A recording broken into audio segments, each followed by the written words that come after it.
Okay, this is Dr. Shannon M. Clark with Babies After 35 and on Instagram and my social media channels, as well as a Dr. Delivers podcast on anywhere you listen to podcasts. And today I'm joined by Dr. Lucky Sekhon, a reproductive endocrinology and infertility specialist out of New York with RMA Fertility. So tell me what your Instagram handle is. At lucky.sekhon. So just my name. Very simple. At lucky.sekhon. And then also you have a blog called The Lucky Egg, which is super cute. Thank you. I have been building it for the last 2 years, and I just try to address commonly asked questions and areas of confusion for my patients. Right. And you do a very good job. For those of you guys that know me here, I share a lot of stuff with Dr. Sekhon and I collaborate with her quite often, but there's a reason behind that. We kind of connected, I don't know, maybe a year ago, and we just are very like-minded. And when you have an MFM and a fertility doc that are kind of along the same lines, that's really a great combo. So we thought we would just, let this relationship blossom, and here we are today. Yes, we are a great team, and I really love doing these with you. So thanks for having me. So I was super excited when you agreed to do this talk on progesterone, because progesterone seems to be the it hormone right now for all things fertility and pregnancy. And there's reasons why it should be, of course. But what I wanted to do is talk about starting with ovulation and going into what we know about progesterone for the prevention of preterm birth, and talk about the evidence and what we do and do not know. Why? Because I see a lot of double, triple dipping in different hormone therapies, especially progesterone for fertility reasons, miscarriage reasons, preterm birth reasons, where people are on oral, intramuscular, vaginal, all kinds. And I want to kind of just put out there, according to ASRM, which is the American Society for Reproductive Medicine, which Dr. Sekhon is a member of.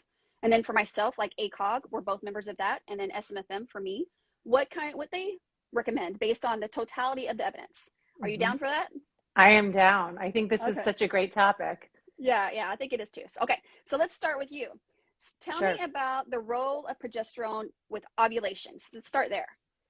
Right. So let's talk about ovulation within a 28-day menstrual cycle, even though we know everyone has different length menstrual cycles and is an individual. Just for the sake of, teaching about the menstrual cycle and what ovulation means. If you have a 28-day cycle, the first day of your cycle is the first day of your period, right? And in order to get to the next period, you have to ovulate. And ovulation is the release of an egg from the ovary. And you have a bunch of eggs that get randomly selected to be in play that cycle. And your brain, your pituitary gland in your brain, sends a signal to the ovary that will randomly select one of those eggs to mature over the course of the next 2 weeks if you have that 28-day cycle. And then additional signals from the brain, known as luteinizing hormone, will be sent out to signal the release of the egg from that mature follicle. And once that egg is released, it can be fertilized or it can basically disintegrate and go away. When that egg is released, that follicle that was housing that egg now goes from producing just estrogen in that first 2 weeks of the menstrual cycle to now becoming a progesterone producing factory. And the purpose behind that is basically progesterone is a pregnancy hormone.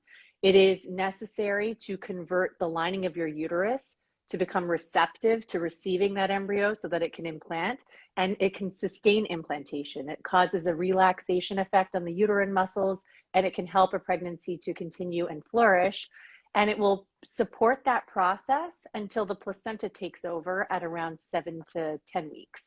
And what's causing that corpus luteum, which is the name of the follicle that's now producing both estrogen and progesterone, what's causing it to produce that progesterone is actually the signal coming from an embryo. So if that egg, once it's ovulated, actually gets fertilized and over the course of a week turns into an embryo and makes its way to the uterus and actually successfully implants, it's going to start sending a signal back to the ovary to say, hey, keep making progesterone. I'm here and I need you. And so the HCG from the pregnancy that has successfully implanted and is hopefully healthy is going back to the ovary, and it's continuing that process of progesterone release. And let's say that it's not a healthy pregnancy, right? Because most unhealthy pregnancies are stemming from the fact that the embryo is abnormal. Not all, but some of them are. That embryo might start to kind of peter out and stop producing the HCG just because it's not capable of it. And that signal dies down. And then the progesterone production drops. So it's always a case of what came first, the chicken or the egg. We need to come up with a better analogy because it's confusing. But a lot of patients will think that their low progesterone levels caused miscarriages when in fact it's more of a symptom. Right. So it's probably from it not being a healthy pregnancy. And I was reading up on that because, this is not my area of expertise. I learned about it in medical school and in residency, but, the thought, are you thinking that, or people think that either it's because the pregnancy is not healthy, which is not allowing the progesterone, or there's something innately wrong that doesn't allow the body to produce progesterone. But the way it looks, according to most data, is that it's the first, meaning that it's not a healthy pregnancy, and as a result, the progesterone levels are low, which is a key important factor to consider, especially when people start supplementing early threatened miscarriages and those with recurrent pregnancy loss with progesterone. And we'll talk about that in a second. But you mentioned that the placenta starts to take over at 7 to 10 weeks. So the first scenario I want to bring up is what if, because we know that the corpus luteum can form a cyst on the ovary and cause an ovarian cyst. It's very common. I see a lot of first trimester ultrasounds, dating ultrasounds with cysts on them, and it's likely from the corpus luteum cyst, but they're causing no issues. Rarely, that cyst might rupture and bleed and cause an issue, and where the cyst has to be removed. And if we think it's a corpus luteum cyst and we're at less than that 10-week window, what do? We need to then give progesterone because we might be taking away that progesterone producing factory. And they actually have really interesting early experiments in my field where they studied these things on apes, primates, and they actually would go and remove the corpus luteum and prove that, that is required for a pregnancy to persist and be successful. So just to put this pearl out there, if you are pregnant and you have to have a cyst removed at less than 10 weeks of gestation because it ruptured or it's got big and it torsed, causing ovarian torsion, just remember that if you're less than 10 weeks, that you need to be on some sort of progesterone supplementation until you get past that 10-week window, 10-week mark, and then the placenta should take over.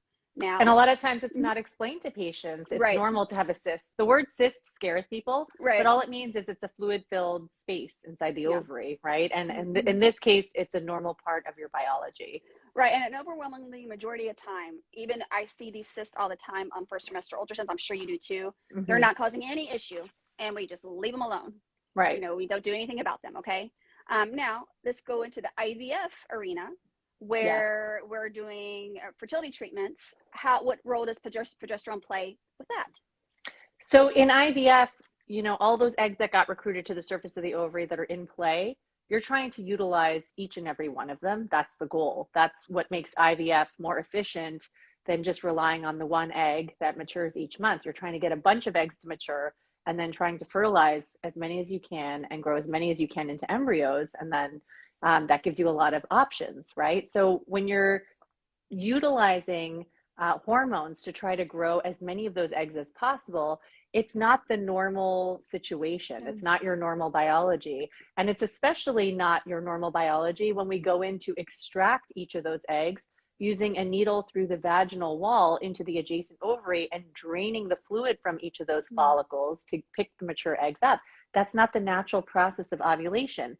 So there's a lot of evidence that if you were to just leave things alone and say, okay, let's extract the eggs and then put an embryo back a week later, that would not be sufficient because those follicles that you drained are not going to behave the same way that a normal corpus luteum or corpus luteal cyst would after ovulation. It's not going to produce a sufficient amount of progesterone. And we've observed that, and there's tons of data from the early days of IVF that showed that progesterone supplementation is necessary in the setting of IVF because it's just not going to be enough on its own, and it's not going to be in a sustained fashion. So that's why we get to do those lovely progesterone injections in our behinds, right? And in the case where you're doing a frozen transfer, then it's even more clear, right? Because now it's not like you just had a bunch of eggs extracted, nothing is happening. You're not ovulating on your own. So we're mimicking as if you did ovulate. And so progesterone is extra crucial in that scenario. And the progesterone injections in that situation are given up until what gestational age routinely? Usually we'll start to taper them, at the 7.5, 8-week mark, but we'll have you off of everything completely by the 9-week mark. By 9 weeks. Okay. So that's, I've heard various, there's different protocols, and what we're saying here is what's typically standard, but every patient, I want to make sure we just put it out there. Every patient's an individual, and your fertility specialist may deviate a little bit based on their experience or their experience with you. So just because we're saying this here doesn't mean that somebody's wrong, but we're just kind of putting out there what the standard protocols typically are. Just want to make sure we talk about that. One more thing I want to add, because this comes up a lot, is patients after an embryo transfer will do at-home testing, and they'll automatically assume if a home pregnancy test is negative that it didn't work, and they'll rush to get off of their progesterone injections. And I would caution them to never do that, because some home pregnancy tests are not very sensitive, and you may have a very low positive test, and it's worth following it up to make sure you see what the full potential is there. You could be pregnant, and you don't want to stop those injections prematurely because the pregnancy is depending on it. So that's why you guys always want to do the blood test. Yes, exactly. Yeah, so that's very important that we wait for that. Okay, let's go into, we already talked about the corpus luteum. The role of progesterone in early conception, we talked about that, but I also hear, and I wanted to get your opinion on, providers following progesterone levels. And if it's below a certain level, and this is usually in someone who might have had a miscarriage or multiple miscarriages in the past, and they get pregnant and they'll follow progesterone levels, and then they'll start supplementing them based on a progesterone level. What is the evidence behind that, or is there any evidence to do something like that?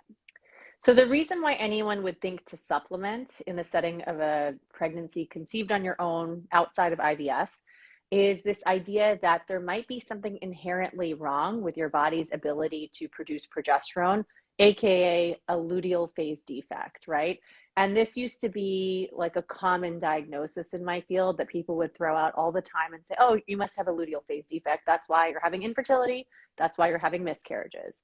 And I'll actually send you a link to that ASRM guideline that recently came out, basically explaining why luteal phase defect is probably not a real thing.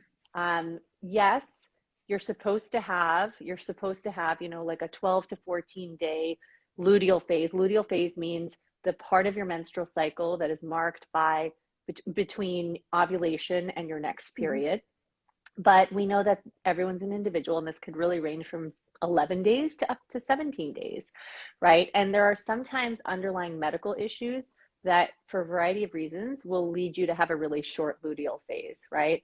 And that is a real phenomenon. It could be problems with your thyroid, high prolactin levels, even things like anorexia or other reasons for your pituitary gland not being able to send those signals out are real organic causes of having a short luteal phase. And we don't really know enough about it and how or whether it directly impacts fertility, but it is theorized to play a role. And if you correct the underlying medical problem, it's going to help normalize the menstrual cycle and correct this issue altogether. So that's one thing. We're not saying that that doesn't exist, but the answer isn't to just throw progesterone. It's to actually correct the underlying problem of why the cycle's irregular. And then there's this other entity known as, idiopathic, meaning it's not stemming from any known underlying hormonal imbalance or medical problem, but just this idea that inherently some people are just born with ovaries that don't know what to do and don't produce enough progesterone. And we don't really know how to diagnose that to confirm whether or not it exists. There's been a lot of different proposed mechanisms, like you mentioned, like measuring progesterone level 7 days after ovulation. This is problematic, and it drives me crazy, and it drives a lot of patients crazy, and they feel anxious about it, because measuring one level is not always going to tell you about the whole picture, because what a lot of people don't realize is these are pulsatile hormones, right? So your pituitary isn't just sending out a steady stream of luteinizing hormone to tell your body to ovulate, it's sending pulses. And there's actual data that shows there can be 8-fold times variability in your progesterone level during your luteal phase. Like sometimes you're going to catch it in a trough when it's on the lower end, and sometimes you're going to catch it when it's high. So you can't really just choose one static time point and measure a progesterone level and get the full picture. People have said, well, maybe you measure them daily over the entire luteal phase, that 2 weeks, or if it's a week or a week and a half, and add it up. And if it's less than 80 nanograms per milliliter, then that's a diagnosis. But that's really cumbersome. Who's going to do blood draws every single day? And that's still not really proven. And studies have looked at individuals who are known to be fertile versus infertile and having issues with conceiving, and the results are mixed. A lot of them have found no difference with any of these types of measures, whether it's blood work, or looking even at the lining of the uterus. That's another way to Yes. look at this, right? Sometimes patients would get biopsies of the lining of their uterus, and your uterine lining transforms post ovulation, post exposure to progesterone. So you could say, okay, well, the lining should look this way when you take a biopsy of it and look at those cells under the microscope. And so they used to date the lining of the uterus and say, oh, you have a luteal phase defect because your lining is behind, right? It's not, or it's too advanced. And we know that that doesn't work. It's not reproducible. Even within the same patient, your cycle can vary, and the results of those tests can vary from cycle to cycle. And B, studies have not shown that it's reliably been able to predict who gets pregnant and who doesn't. And it's really hard to study this, whether you're talking in the same person or between different patients, because if you're trying to understand the difference in a luteal phase between those that don't get pregnant in a certain cycle versus those that do, how do you measure a luteal phase in the pregnant cycle? You never get your period, so you can't calculate that, if that makes sense. So it's difficult because there are no real ways to test for this. There's no standard definition of what a luteal phase defect is. And I suspect for those patients, we're not saying we don't believe you. If you have like only 9 days between your LH surge on an ovulation predictor kit and a period, we're not saying that that problem doesn't exist and that isn't a problem, but you need to have a full investigation. Are there other issues that could be causing that? And I would suspect that there are, because this as an entity in and of itself has not been proven to actually exist. So I read, and you can correct me if I'm wrong, that the ASRM has defined a luteal phase less than 10 days as being not the standard, right? Or typical, right? Correct. Is that still correct? Yeah. Yes. But I'm so glad you mentioned what you just said, because I remember when I was training, luteal phase defect was a thing, and people were getting diagnosed with it left and right. And what I'm hearing you say is that yes, people can have a shorter luteal phase, but we got to figure out why. Yes. It's not, if it's less than 10 days, there might be another underlying reason, and we can't just go say, here's a script for progesterone to correct that. We got to correct why it's happening to begin with, correct? Right, exactly. Yeah. And also sending a script for progesterone, just to touch on what you said earlier about, patients who are prescribed it in early pregnancy, it's almost like a Band-Aid. Like sometimes it actually continues your abnormal pregnancy for longer, right? It's not going to correct if your embryo has the wrong amount of DNA or wrong number of chromosomes. So, I think it's used too often, but I also understand wanting to control the situation. I also understand patients wanting things to be simple. Unfortunately, our biology is so complicated, and they want to understand. The number one question that I got DMs about in the lead up to our discussion today was, well, what level do I need? Like, we all just want to know what level is normal so we can what's the magic number? What's the magic number? Yeah. Right. And the answer is, there obviously is no magic number, but over 3 nanograms Ng per milliliter tells you a week out from your LH surge, or when you think you're mid-cycle, that you ovulated. But how much progesterone is enough? We don't really have a good answer. The way the lining of the uterus looks, if you look at those cells under the microscope, could look normal and appropriate with levels as low as 2.5, right? And we know that there's certain genes that get turned on and certain proteins that end up being produced. There's all these complex things that are happening in the lining of your uterus to prepare for an implanting embryo. And that pattern of gene expression appears to be normal with a range of 8 to 18 nanograms per milliliter. So if your progesterone level is 9, don't freak out because you read a blog that said it should be 15. It's pulsatile, remember that. Right. And if it's within that general range, I think that that's a good indicator that it could be a normal, healthy pregnancy. You just have to kind of see how things play out. Right. That's such a great explanation. I want to make sure people understand what luteal phase defect means and what the evidence is now. We've had a lot more data since I was training in residency 2000, 2004. And, we need to make sure we get to the bottom of it and find out what's really causing it and not just treat it with a Band-Aid, because even then the progesterone still may not work if we're not fixing the underlying cause. So that's a great explanation, Dr. Sekhon. I appreciate you explaining it that way. I understand it, but actually I understand it better now, the way you talked about it. And I might just go on and do REI, since I think I could just learn from you. I would love to work with you. Okay, let's go on to early pregnancy loss. Now, this is a hot one. What is the definition of a threatened miscarriage? So it's basically when there's vaginal bleeding, Mm-hmm. but the cervix is closed, and the pregnancy is still inside the uterus, right? Mm-hmm. So it could be a miscarriage. There's a threat that a miscarriage Mm-hmm. might be impending, but it's not a guarantee. Right. And what about the thought of low progesterone levels being associated with threatened miscarriages in that situation where we have embryo, yolk sac, gestational sac, maybe even a fetal heart tones, but Hmm. there's bleeding with a closed cervix. Is there Hmm. anything that we know about progesterone's role in all that? Well, again, I think most often progesterone is going to be a symptom of the underlying cause of why this might be a miscarriage, right? So, like, if this is an embryo that stopped developing normally on its own because it's missing something or has a problem, then it's going to stop producing that signal, and your corpus luteum is going to stop receiving a signal to tell it to continue to Yeah. produce progesterone. And then for sure, the dropping progesterone is probably contributing to the bleeding, right? Mm-hmm. Because when progesterone withdrawal happens, the lining starts to break down. So it's all related. Mm-hmm. But is adding progesterone going to, in every single situation, stop the bleeding and reverse that process? No, because the underlying reason for it is It's still still there. there. Yeah. Right, right. So ACOG says, and I quote, for threatened early pregnancy loss or threatened miscarriages, it's always still referred to. The use Yeah. of progestins is controversial, and conclusive evidence supporting their use is lacking.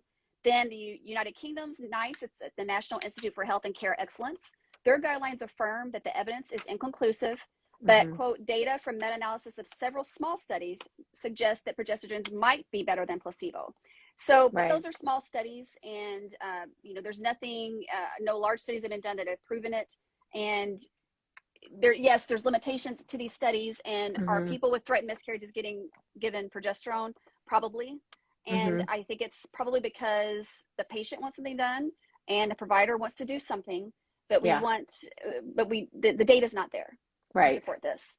Maybe one day it will be, but when you consider that, you also have to consider how much, when to give it, which progesterone, how to give it, and we have none Mm-hmm. of that data for a threatened miscarriage. Right. So it's kind of a guessing game. Mm-hmm. And so for threatened miscarriage, I do not prescribe it. Mm-hmm. I'm an academic center, and I've never done that until there's more substantial data, and we simply have not had it. Right. So, closing thoughts on the role of progesterone for a threatened miscarriage before we go on to recurrent pregnancy loss. As an REI, I spend a lot of my time monitoring early pregnancies. We don't just get patients pregnant. Contrary to popular belief, we actually Mm-hmm. watch those Mm-hmm. pregnancies until around the end of the first trimester, and then we send them off to their OB. So, I'm involved a lot in that early monitoring and Yes. figuring out which direction are things moving in. And anyone who's thought about getting pregnant or has been pregnant knows that the first trimester is the most tenuous stage of pregnancy, where you just don't know which direction things are heading in until you wait and figure it out. So I am always looking at progesterone levels. And one thing I will say is I am on the exact same page, no surprise, as you. Mm-hmm. I don't just throw progesterone at Mm-hmm. every conceived without the help of IVF or ART pregnancy, because there's bleeding or early signs of this not moving in a positive direction. In fact, I try to really be careful about giving Mm-hmm. progesterone, because if someone has an irregular pregnancy that's just kind of lingering on because some of those cells are trying to grow and divide and persist, but it's very clear from the way the HCG is not rising appropriately that this is not a healthy pregnancy. Giving progesterone is just going to prolong your agony a Yeah. lot of the time. Yeah. It's just not going to allow for that bleeding, that withdrawal bleed to take place, and for this to take its course. And in my mind, especially being in fertility, which is such a time-sensitive field or area of medicine, I'm not trying to prolong this. Like, I would rather we move on and get through the process of recovery. It takes a long time for the beta HCG sometimes to come down so you can get to your next attempt. So, I make very careful decisions, and I will say, based on the data or the lack thereof, I don't give every single patient with bleeding who has what looks like an early, potentially abnormal pregnancy progesterone. Okay. That another great explanation, and I'm totally on board with that as well. I think that as an aside, progesterone, as much as I wish it was, it's not a magic cure for fertility and pregnancy issues. We have some really good data on certain things, but in other things, it's definitely lacking, and there has been studies done. So this is just, an example of one of those areas where the role of progesterone is not conclusive and it does not show benefit. But if we move on to recurrent pregnancy loss, it's a little bit more maybe. So first of all, how does ASRM define recurrent pregnancy loss?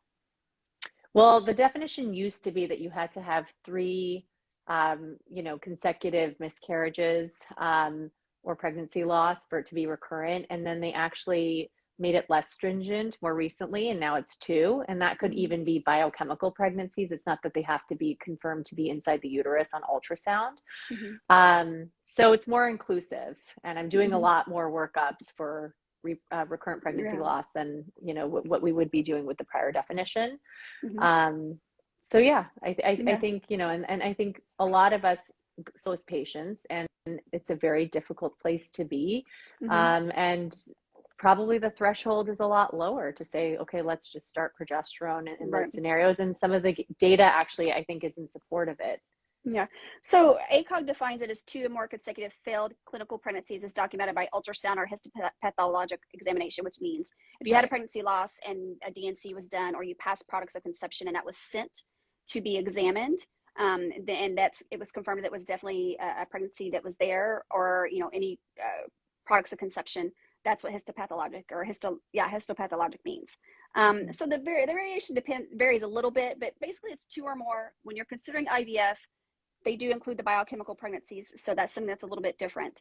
But as far as progesterone as a potential intervention or treatment for recurrent pregnancy loss, like I said, the studies are conflicting whether or not it works. But I do think, as you just said, based on there being, and let's back up for a second, consecutive means in a row.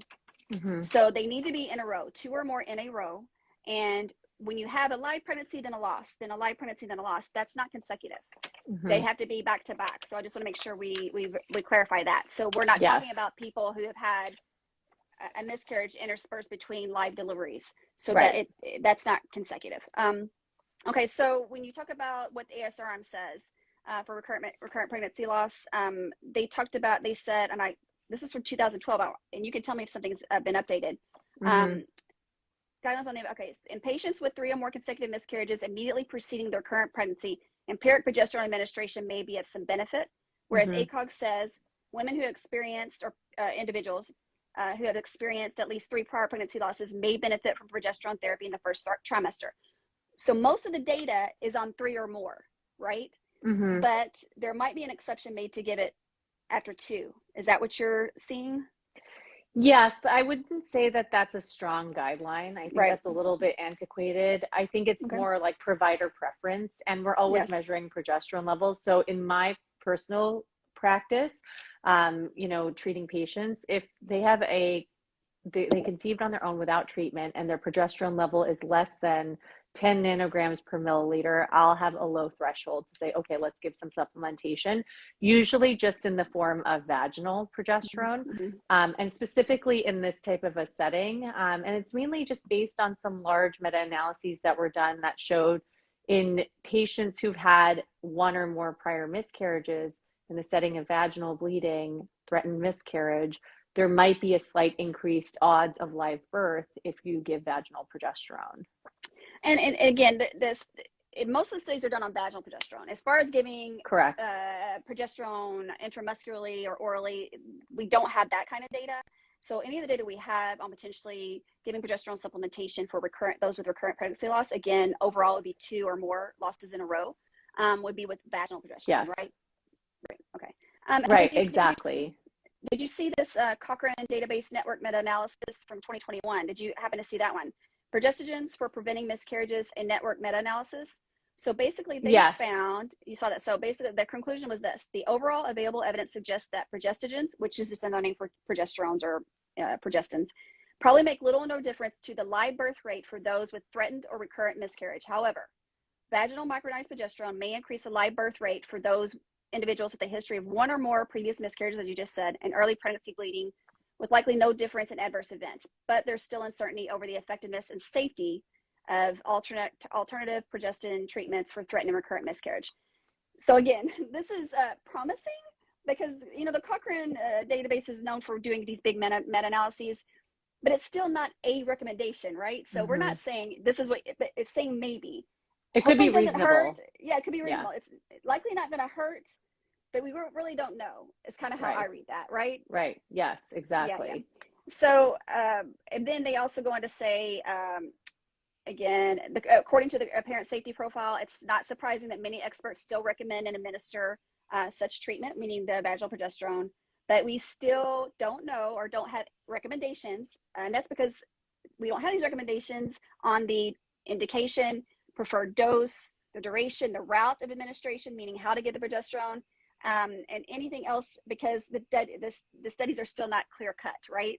Right, exactly. Yeah. And it makes sense that they're not clear cut because the women that they're studying in these clinical studies all have different underlying things going on with them, right? So it's like a hodgepodge of different patients, and it's not going to be the cleanest study ever with this topic. Right. I mean, it's anytime you're dealing with hormones and outcomes and you have so many other things at play, are we ever going to say, this is what you need to do for this? Probably not. I mean, like, it's just hard because there's so many things at play and you can't get rid of all the other background noise in order to get, does A cause B, and so on. So we may not ever get those kind of studies. Yeah, we just have to go by what the totality of the evidence is recommending or pointing to, if that makes sense. Right? Right. Okay. Yeah. Any other? Yeah, definitely. I think, well, I was just going to say something that we didn't really talk about is I have seen a lot of women who come to me and they've been trying on their own, but they read online, or maybe their OBGYN that doesn't really focus on fertility has reflexively started giving them progesterone like a day or two after they think they've ovulated. And I would caution anyone against doing that because progesterone changes your lining. And, you know, there are some forms of contraception and emergency contraception that use progesterone in that fashion, right? Like it can make, basically it makes your lining receptive for a very narrow window of time. It's called the window of implantation. So if you just start giving yourself progesterone willy-nilly at random parts of your cycle, you might actually be detracting from your chance of success because you might be opening up that window of implantation too early before an embryo would even have a chance to get to the uterus. So you don't want to really throw your cycle off that way and make your lining and what's happening in your fallopian tube with an implanting embryo not line up. And sometimes you could actually be working against yourself. So just be careful. It's not a benign thing. I'm not saying it'll be harmful, but it could definitely take away from your chance of success. Yeah. And I think, and I don't want to sound insensitive here. I really don't. Miscarriage is tough. I've had one myself. It's nobody should have to go through that, but unfortunately people are going to go through that. But what we can't do is just, you know, we'll take this just in hopes that it's going to stick without a real indication to give it. And we do, although the guidelines or any recommendations we have are not perfect, we do have some indications for giving progesterone in these situations. And as Dr. Sekhon just said, if you're just taking it just because or to try to prevent something, you may be working against you know, your chances of conception. Is that kind of what you're saying? Yes, because I've actually had some patients say, like, I started at this day of my cycle, and I'm like, well, that's before you would actually ovulate, you know, or it's too soon, and that might be why you're having trouble. So just be careful because, you know, these are all intricate processes that are taking place that sometimes it's seemingly unrelated, but the timing is very important and precise. Yeah, and just make sure, before we move on to the next topic, but make sure whoever is recommending that you take that progesterone is someone who is used to prescribing it, knows what it's prescribed for, knows you, knows your history, knows why it's being given, and is not just calling you in a prescription, because that's not the proper way to do it. Progesterone, even though it's a natural hormone presented in our bodies, giving exogenous, meaning we're giving it to you, your body's not making it, is not without complications. You can't just assume it because our body makes it anyway, it's going to be okay. What you don't want it to do is cause any adverse effects, right? Exactly. Yeah. And I think people get hung up because it's a natural hormone and that, oh, it's natural, my body makes it, I'm just going to take some more. But that's still exogenous administration of it of a hormone that your body's not getting. So it's a medication, just like anything else. So you have to kind of see it that way. Believe Even it though or it's a not, hormone. and believe it or not, I've seen patients who are taking it daily because they've heard it's the pregnancy hormone. And I'm like, well, you're on birth control, right? Because you're basically preventing your body from naturally ovulating on its own. And one more digression, and then I'll move on to the next topic. But I know I'm not saying there's no healthcare providers that do this, but I know most of where people are getting this from is from these social media influencers, these groups or whatever that are telling people what to do. Stop doing that. Stop doing it. Listen, I know people want to get pregnant. I get it. I've been there, but they're not medical professionals. And getting your information and doing something because someone recommended it in some group or some influencer who has no medical background does not mean that's what you should do. You got to make sure you have someone that knows you, knows your medical history, knows what you're going through before you start taking any kind of exogenous supplement, medication, anything for the purposes of trying to get pregnant or to maintain a pregnancy. Would you agree? Yes. Amen. I mean, and everyone has a story about someone they know that took progesterone, and then that was the end all be it all and the cure. So there's more to the story, right? I think this is way oversimplified a lot of the time. And I think you need to consider your own individual situation and talk to someone qualified. Exactly. Yes. Okay, this is kind of my area of expertise now. Progesterone for preterm birth and short cervix. You don't really have to deal with that, right? Because you're dealing with earlier pregnancy. So do you ever have to deal with that? Well, I have patients with a history of preterm it, delivery. And I'll always send them to you guys for preconception counseling and let them know that that's something that is done. Right. Okay, so let's just talk a little bit about progesterone supplementation in a singleton pregnancy. We're not talking about twin gestations today. That's another topic. Singleton pregnancy with no history of preterm birth, but then they develop a short cervix. These are the recommendations for vaginal progesterone. Vaginal progesterone has been studied extensively for this type of patient I just mentioned to reduce the risk of preterm birth. So that's an asymptomatic pregnant individual with a singleton pregnancy, short cervix, and that short cervix is going to be less than 20 millimeters and no prior preterm birth. So basically what you do is you start it at, ideally you want to start it at 16 to 20 weeks, but on the lower, once your cervix drops below 2 is when you start. I'm crossing over. Forget what I just said. Once the cervix drops below 20 millimeters, and when people are usually figuring that out is on their 18 to 22 week anatomy scan. Where I work, we're doing cervical links for an asymptomatic patients with no history of preterm birth on everybody that comes in for a basic anatomy scan. If their cervix happens to be less than 20, we're recommending vaginal progesterone. We're also not going to talk about cervical insufficiency. That's another topic. This is just for short cervix. So the studies have been done anywhere on less than 20 millimeters to less than 25 millimeters. But in the SFMFM preterm birth kit toolkit, which we use as practitioners, the recommendation is for vaginal progesterone. And these individuals, if their cervical length is less than 20 millimeters, and a cerclage is not recommended. A cerclage is for cervical insufficiency, not for asymptomatic short cervix that's closed. Does that make sense? Yes. So that one's pretty clear cut as far as what our recommendations are for that. For someone who does not have a history of preterm birth, the only type of vaginal progesterone given is vaginal progesterone. That's it. Okay. Now, if you go on to intramuscular progesterone, that we're not giving that. There's no data to show that's the intramuscular progesterone is 17-OHPC. I'm going to say 17P for the purposes of this talk because that's how I refer to it. But we don't give 17P in those individuals without a history of preterm birth. Now, if you go to the individual with progesterone, singleton pregnancy, we're not going to talk about twins. History of preterm birth between 16 and 36 and 6 weeks. Once you hit that 37-week mark, that's not 37 weeks. That is not considered preterm birth. So history of preterm birth between 16 and 36 and 6. So basically what you do is you offer the progesterone supplementation, typically with 17P. Now, there's some recommendations that you could do 17P intramuscular injections or vaginal progesterone, but the data supports more heavily the 17P. But you could talk to your provider if you fall into that category and you can't tolerate the IM injections, intramuscular injections. There is some thought that doing vaginal progesterone in those patients could be an option. I have a quick question. Are those weekly shots or daily? Yes. I can't remember. Okay, they're weekly. Got it. They do hurt. I mean, they're progesterone injections. Progesterone is thick. It hurts. No matter how you get it, it hurts. I remember, and I'll digress for a second, when I was taking them, I thought my hip, whatever is battered. I'm going to try my thigh. Bad Yeah. idea. Bad Yeah. idea. It was awful. I got a huge hematoma and never did it again. I Yeah. figured out how to handle it, but no, it's weekly injections. So if you have a history of preterm birth and you start the injections at the 16 to 20 week and 6-day mark, preferably on the lower end of that. And then you continue those until 36 weeks. If you stop early for whatever reason or miss injections here or there, that's been associated with increased risk of preterm birth. It's not going to be as effective.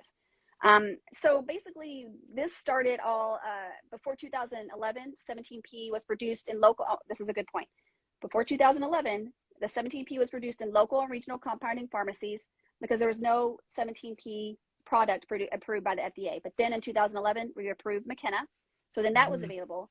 Now, that's what I use. There is a subcutaneous 17P formulation. It is an auto injector. However, that has not been studied. It is given a different route. We can't say the pharmacodynamics and pharmacokinetics are just the same as the IM route. And that just means how you give a medication, whether it's oral, rectal, vaginal, intramuscular, subcutaneous, how that drug distributes in your body and works is going to vary. But because we had the data on the IM, the FDA approved the sub-Q auto-injector. But it's important to know that we don't have studies specifically on the 17P auto-injector for the prevention of preterm birth. So just talk to your provider about that. I imagine the auto-injector is probably easier than the IM injections. I would not doubt that, but just know that all the studies were done on the IM injections. Do you have patients that use the subcutaneous one? I'm not going to because my patients are indigent and on Medicaid. Medicaid's not going to approve that. Okay. Unfortunately, it is what it is. Yeah. But I've had a lot of people reach out to me that are on it. And I'm not going to say not to take it. It's just that we don't have those studies. And all the trials that were done on 17P were all IM injections. So this is important to know. I mean, I don't know. But I think I would go with what's been proven. That's just how I am. I would too. Obviously. Our evidence-based brains think alike. But you know, if the patient had insurance that would approve it and they are counseled and say, listen, we don't have the data specifically, it's on IM, and they still want the subcutaneous auto-injector, would I let them, not let them? Yeah. Would I approve that? Yes, of course I would, as long as I counsel them on what we do and do not know about the auto-injector. That makes sense. Okay. Yeah. And then there's cervical link monitoring for somebody with a history of preterm birth. Basically what happens, you have a history of preterm birth, right? You're going to get counseled more than likely on the 17P injections along with the serial cervical links. And then if your cervical link drops below 2.5, of course, the threshold is lower for those with a history of preterm birth than those without. Remember, those without a history of preterm birth, the cervical link has to be less than 2. For those with preterm birth history, less than 2.5. Then you offer them a cerclage. If you were taking 17P, your cervix drops below 2.5 and you get a cerclage, you can continue the 17P. There's some thought to add vaginal progesterone or switch. There's no hard and steadfast data on what to do about that. For me, if they're already on 17P injections, they continue it after the cerclage is placed. Now, say that you decided, I just want serial cervical links with my history of preterm birth. I don't want those injections. Then your cervix drops below 2.5. I'm going to offer you a cerclage and or vaginal progesterone. But where we're at, it's usually just a cerclage. And if they get the cerclage, we don't do anything else. Although there's some individuals, some practices that if they were never on progesterone and they get a cerclage, they'll add vaginal progesterone too. I don't specifically do that because there's no clear-cut recommendations. So those are important things to know. What your options are with a history of preterm birth, but the most important thing is to know you have a history of preterm birth, so you tell your provider and that they talk to you about progesterone and cervical link surveillance in your pregnancy. That's you don't have to know all these details, but know I have a history of delivering at 32 weeks. Know why you delivered at 32 weeks, so they can determine if you are a candidate for serial cervical link measurements and progesterone. For example, if you delivered early because you were preeclamptic, that's not preterm birth from cervical issues. It's different. So that's because you had a different medical condition that required that. So is that clear as mud? I mean, no, it's pretty simple. It's pretty simple and clear. And I think it's a good PSA because a lot of people listening today, are maybe first time pregnancies or not pregnant yet. And I think it's just good to know that there is a strategy out there that exists to look out for signs or, you know, a warning that there could be a preterm delivery, and there's things you can potentially do about it. And if you've ever had even like a second trimester loss, right, because the cervix opened up, there's something that you can do moving forward to prevent it from happening again. Well, as an aside, you know, and I do all high risk obstetrics, so I deal with this all the time. I've seen patients not know why they delivered early, not know, you know, under the circumstances. You know, sometimes they can't even tell me where they delivered. Right. Listen, it's important that you know all of that. And if you deliver early and you don't understand why, do not leave until someone sits you down and tells you why you delivered early. Don't. You've got to ask questions, and it's your right to ask questions. I don't know how much of it is the patient's not asking or the provider's not telling. It's probably a combination of both, but either way, the patient needs to leave knowing exactly what happened, right? Yes. Yeah, because, of course. But it's going to inform what you do moving forward. I see it all the time, all the time. And that's just telling me there's lack of communication there. And we need to make that better. So if you're listening to this and you have a complicated pregnancy or you deliver early, make sure you know before you leave the hospital why you delivered early and exactly what that means for your next pregnancy. And along those same lines, I think if someone's telling you that you need to be on progesterone or you need to start reflexively taking it, ask questions. You're allowed to ask questions and understand what's happening with your body. And maybe after having that discussion, you'll figure out that maybe there are other tests or things that need to be looked into before trying to slap that Band-Aid on. Right. Yeah. And and this is the other thing too, with the history of preterm birth. More does not mean better, because you don't want a cerclage and the vaginal progesterone and the IM progesterone and the oral. No, we don't know yet if taking too much progesterone is going to be a problem in your pregnancy. So we have studies, although they're not perfect, but they are giving recommendations, and they are really decent studies. That's what I'm going to follow until I know otherwise. You know, I'm not going to assume, oh, you know, this just add this and then add that. It's not going to hurt. I don't know it's not going to hurt. Right? I don't know that, but I do know that the studies have shown that X, Y, and Z, the outcomes are this, and that's what I'm going to go by. Okay. Here's a good question for you. I bet you know about this. Bioidentical progesterone injections. Have you done any, I don't know, are you familiar with bioidentical hormones? One of them is this NAPRO technology that are used, progesterones for preterm birth, pregnancy loss, threatened miscarriage. What do you know about that? So bioidentical hormones are not regulated, and you might be getting different formulations and different types of hormone or amounts of hormone. And it's not something that is predictable and consistent. So I'm very against bioidentical hormones. Amen. I had a feeling you would say that, but we actually didn't talk about this. I promise you, we did not talk about this. I kind of added this on today. Why did I want to talk about this? Because I had a patient, or I'm not a patient, a commenter on an Instagram post say that bioidentical hormones, they specifically talked about NAPRO technology. I guess it's a company that does bioidentical hormones. And let's back up.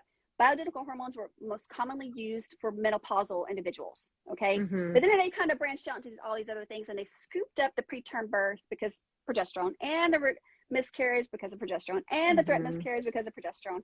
And so now they're treating that.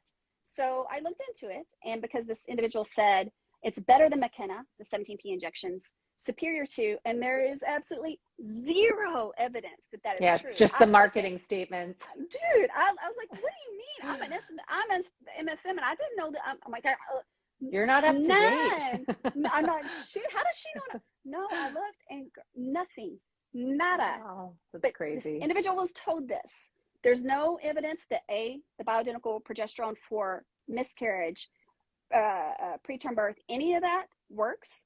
Nor has there ever been a study that compares any bioidentical hormone formulation to McKenna or 17P. But the whole thought about McKenna, the progesterone, is they do some kind of saliva test, and they decide based on certain parameters that you need this it's tailored to you. It's tailored to you, but it's all, I'm going to say it, it's voodoo. Okay, it's voodoo. It's not regulated. They go by their custom made for you. And as Dr. Sekhon said at the very beginning, things wax and wane. How are you going to customize that? it's nearly impossible, right? So first of all, that doesn't make sense. Yeah. The hormone levels in your saliva are not going to reflect the hormone levels in your blood ever. That's Yeah. another thing to know. Yes, And exactly. then, according to the FDA and several medical specialty groups, the hormones marketed as bioidentical and natural, of course, that's, well, you know, natural is always Yeah, natural. that's the buzzword. That's a buzzword. Aren't safer than hormones used in traditional hormone therapy. There is no evidence they are effective. So be wary of the bioidentical hormone scam, because I guarantee you it's not cheap. It's a way to make money. When you're dealing with fertility, pregnancy, and a vulnerable population that's going through this, of course those individuals want to do what's ever best for the pregnancy. I get it. But I hate this part of it. Yeah, no, of course. Right? How do they, and I don't understand like how a manufacturer of something like that, where they're spinning this story, can sleep at night. I mean, even if it's not for the moral issues with it, I would be so afraid that like there could be bad outcomes because this is not proven to be a suitable alternative. And then what's the recourse, you know? And I guess they're just not banking on people organizing themselves and actually looking into this. That has to be it, because I can't think of any other reason. And it's really unfortunate that this is happening. But it's the same thing with prenatal vitamins, and we talk about this all the time. There's a loophole with the FDA that it's a supplement, right? It's natural, and we got to stop with all of this stuff because it's hurting individuals. And we have data on 17p. Insurance covers 17p. Insurance covers, for the most part, vaginal progesterone. I mean, I work with mostly Medicaid patients. It covers it for them, so I'm assuming it will for everybody else. Right. Why are we doing this now? This commenter's physician recommended it. Interesting. There's probably a reason why that physician recommended it, is all I'm going to say. So what we presented here is what the data shows. And again, although it's not perfect science, it's what we know. There's ongoing studies. And I just also want to add on here, I'm sure you heard with the prolonged trial for the 17p for prevention of preterm birth, how everybody's coming out saying 17p needs to be withdrawn from the market and not given to individuals with history of preterm birth. But SFM came out with a statement regarding the MEAS trial, which is the original 17p trial versus the prolonged trial. And based on that, the prolonged trial was not the best trial. And we've had multiple in support of 17p. So SMFM and me, we still stand behind 17p. So that's why it is still available and not been pulled from the market based on one study that was not exactly the best study. So for those of you that might ask, that's the situation for 17p. If your provider recommends it and you have questions, just, they can talk to you what the SMFM said. Had you heard about that? I remember hearing about that controversy. When did that happen? When was it pulled? It wasn't pulled. Or when was there discussion around it? So that the prolonged trial was, let me find it, 2018. I think it was published in 2019. So this was after I got out of, like, I was out of residency and I was so subspecialized. So I think I heard like peripheral whispering about it, but never was intricately involved with it. The key thing to remember is none of these trials, even the prolonged trial, said it was bad for you. Right. It was going to hurt the pregnancy. It just did not show the same prevention of preterm birth rates that the other trials did. But when you put the totality of evidence together, which SMFM did in the statement they released, the evidence still supports the use of 17p for the prevention of preterm birth. I still use it. All my colleagues still use it. And so we still offer it to our patients. So for what that's worth. Let's just see. We have about 5 minutes to see if there's any questions. There's a lot of people here. This was a great review for me because I haven't really thought about pregnancy beyond the first trimester when it comes to progesterone. It's been a while. I love, when you go to those CME articles that we have to do for our maintenance and I'm just like, I think mostly everybody was listening. They must have done a really good job of our explanation. I mean, it was a comprehensive 360 review of progesterone. It totally was. Okay, this is all you. Can you talk about how to investigate and treat a potential pituitary signaling issue? So you can test for the hormones directly, right? So if someone's not on birth control, I mentioned that because a lot of hormonal birth controls are going to suppress your pituitary hormones. Then you can actually measure their follicle stimulating hormone, their luteinizing hormone at the same time as estrogen and progesterone. That's very important. A lot of people come to me with lab work that's incomplete because just looking at some of those things in isolation is not going to give me the whole picture. It's just one piece of the puzzle.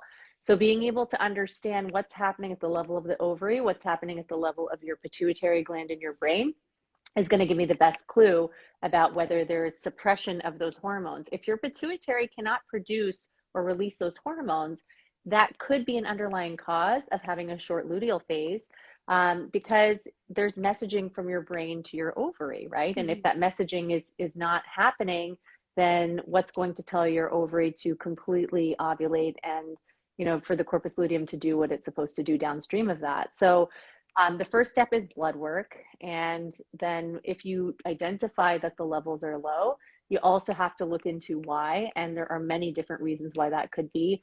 Having certain types of low thyroid function can mean that the gland above the pituitary is actually releasing even more hormone to try to get the thyroid to work.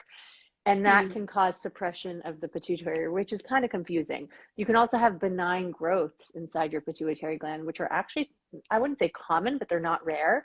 And they produce high levels of something called prolactin, which consequently is also a hormone that is responsible for breast milk production. But anyway, that can turn off those signals. So there's a lot of indirect connections, and you have to do a full investigation to really understand all the different players and what makes you ovulate normally. Yeah, and when you're talking, and you mentioned this, when you are talking about doing hormone levels and FSH, LH, just there is a science behind when to draw these. You can't just say, go to the lab and get this drawn.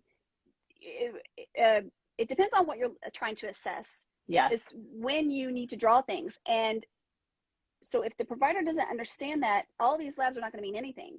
Right. You got to understand why you're doing it, when's the best time to do it, to assess why you're doing it, and what exactly you need to assess for what you're trying to investigate. And that's very true for everything regarding anything hormonal, especially in pregnancy or for trying to conceive.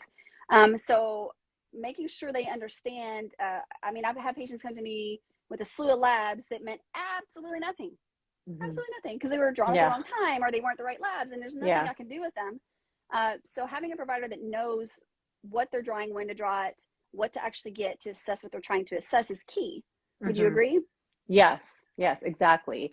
And there's so many different reasons why you could have problems with your pituitary gland. But you have to do a really thorough investigation to be able to, in a targeted fashion, fix the underlying problem.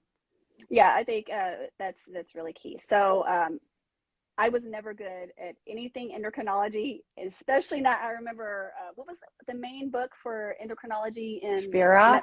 So that name that's my Bible. I'm sure that you can keep it. You can have it. It's fine. I found it fascinating, but my brain never really got it. And that's why there's you.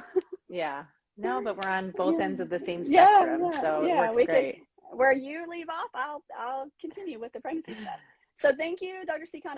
As always, this is an excellent discussion. For those of you that are listening, I really like working and doing these things with Dr. Sekhon. And it's not like we are saying, okay, listen, you say this and I say that. We are actually very much on the same page because we're both very like-minded in how to do evidence-based medicine and making sure that we advise our patients the right way.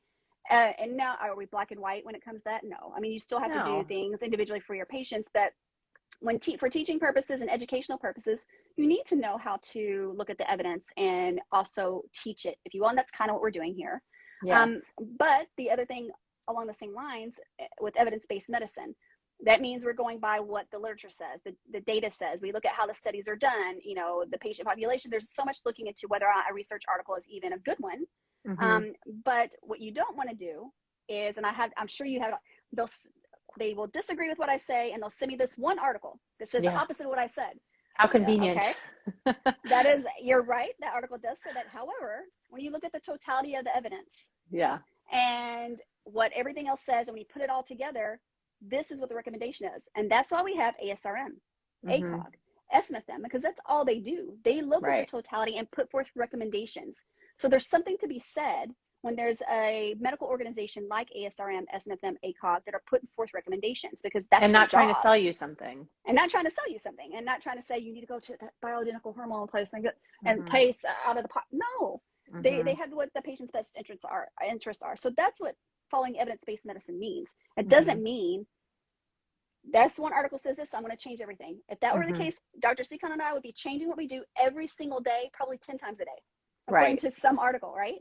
Exactly. And that's not what you do. That's not good for patient care.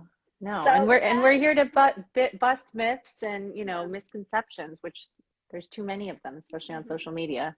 Oh yeah, somebody came after me yesterday and sent me this one article, and I'm like,